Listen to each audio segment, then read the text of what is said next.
YouTube, I'm Dawn and welcome to Double D Homestead. And today I'm going to show you how to make pulled barbecue pork from scratch at home. This right here you can make. It's going to be 9 meals, maybe 18 for Mark and I, right on the shelf. No refrigeration needed. So without further ado, come on in here and let me show you how we do this. So easy. What I got here is 2 roasts. These are pork roasts that we raised, and one is 5.77 pounds and one is 4.63 pounds, and they're frozen. But what I'm going to do is get them in the crock pot and I'll probably let them go for 8 or 9 hours on high because they're frozen. But I'm going to put some salt and pepper, a little water, and turn on my crock pot, and I'll be right back and show you what that looks like. Here we are, and I got them in the crock pot. No, they're not fitting all the way down in. I'm gonna have to put aluminum foil over this, and I'm gonna generously salt and pepper these roasts, just like so. And then I'm gonna get some water. Can you see down in there? I put 4 cups of water in here, and now I'm gonna get some foil and tent this up. I got it nice and tight around the edges, and a little air pocket at the top for heat to stay in. This will cook. So I'm gonna give this 6 to 8 hours till it's where you can take a fork and pull it apart real easy.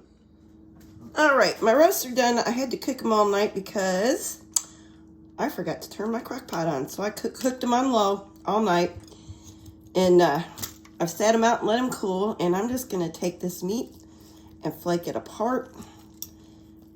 Just like this with some forks. Let's see how tender it is. So when I get this done, we'll be back.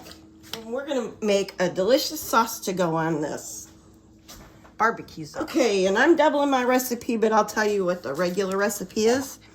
You need 16 ounces of tomato sauce. Put that in a pot, just like so. Scrape it out good, and don't waste anything. And this is a very yummy barbecue sauce. And then I'm going to add a 1/2 cup of water.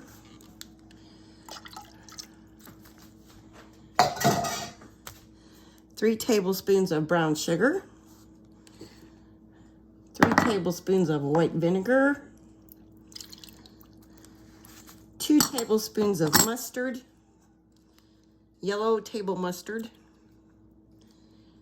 And this is super simple out of stuff you have at the house all the time. And 2 teaspoons of Worcestershire, 1/2 teaspoon of salt and pepper, and 1/2 to a whole onion, depends on how much you want. And I've got some frozen ones and I'm using them up.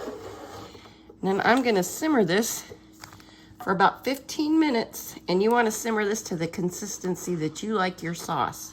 But I'm going to can some barbecue pulled pork with this, so this is what I'm going to put the sauce in.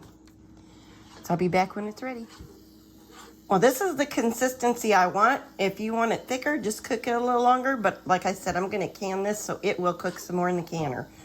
Hope you enjoyed this little barbecue sauce recipe. All right, now all I'm going to do is take my pork, get it in the jars, and all right, so now I'm just gonna fill my jar. I'm not gonna pack it too tight because I want that goodness of the barbecue sauce to go in there. And I'm gonna leave 1 inch of head space. And get this in the jars like so. And right there is 1 inch. Then I'm just gonna take my barbecue sauce and fill it up to the 1 inch of headspace, just like this. And let it run down in there.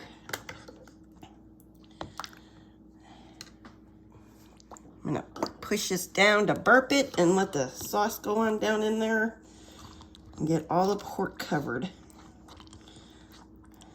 And you definitely want to burp this. And then top it off with your barbecue. Like I said, to 1 inch of headspace. I'm gonna do all my jars like this. And then I'm gonna take a clean paper towel and white vinegar and wipe my jar off. Just like so.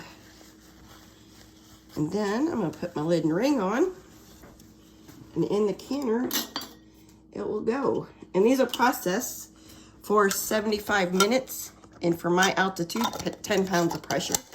Your altitude may be different. So check your local area. If I was doing quarts, this would be 90 minutes. So I'm gonna get these done and my canner loaded up. All right, I got 9 pints in the canner. Now I'm gonna get this canned up and we'll be back. One quick tip, if you overfill your crock pot like I did, please put a cookie sheet under it with lips around it so that it catches the juice that might overflow. There they are. I hope you enjoyed this video, and if you did, please give me a thumbs up. And if you're new here, please subscribe. Y'all take care, and God bless y'all.